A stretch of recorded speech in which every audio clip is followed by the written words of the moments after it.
Hi, my name's Hywel. I'm the CEO and one of the founders of Hywel.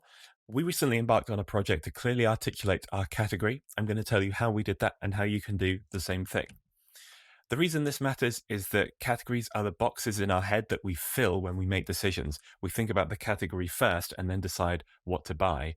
And if what you're doing is different to other things that exist, not just a better kind of a thing, but a different thing altogether, then you need to create that category. You need to create a different thought pattern and a new box in people's head that they might fill with your product.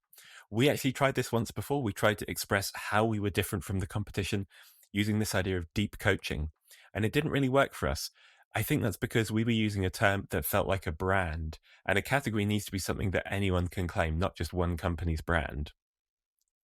It also wasn't immediately clear what deep coaching means. Deep had to be explained via an acronym. So this didn't really work for us as a category. We went back to the drawing board and we tried again. The first thing you should know about this process is that it is hard work. It is not easy. It requires sustained, abstract thought with a group of people. We included all of the company's senior leadership team in our category creation journey.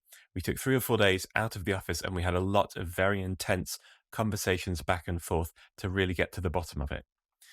And the starting point is to define what problem you're solving, which is really fundamental and really difficult. Because when you go round in a circle and everyone says the problem you're solving, you'll probably find that you solve 10 different problems and everyone's answer is right to some extent. The hard work is distilling all of those down to one common thread that encapsulates the underlying problem that every kind of aspect that someone's bringing up has in common.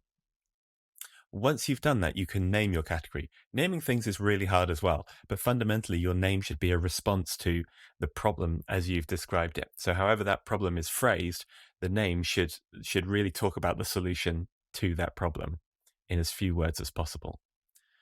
Once you've got that, you can define the category blueprint. That's really the key aspects of the category. What should a product or service that's doing this thing, what are the minimum requirements? What's the bar for you to recognize it and say, yes, that really is something doing the category. That is part of this category.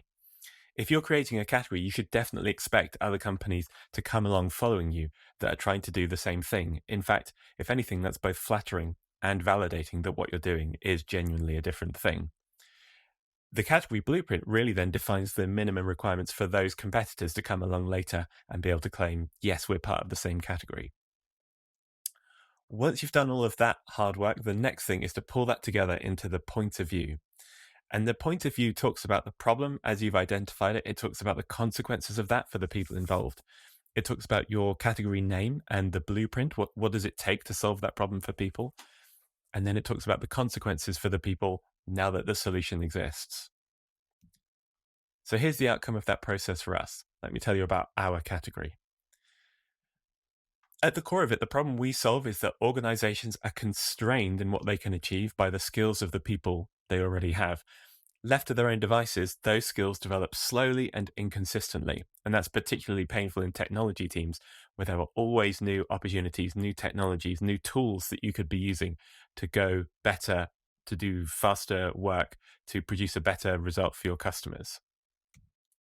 Even highly motivated engineers with all the resources in the world still need to know what they're lacking in order to learn about it. So even the engineers who are keenest on learning still need guidance.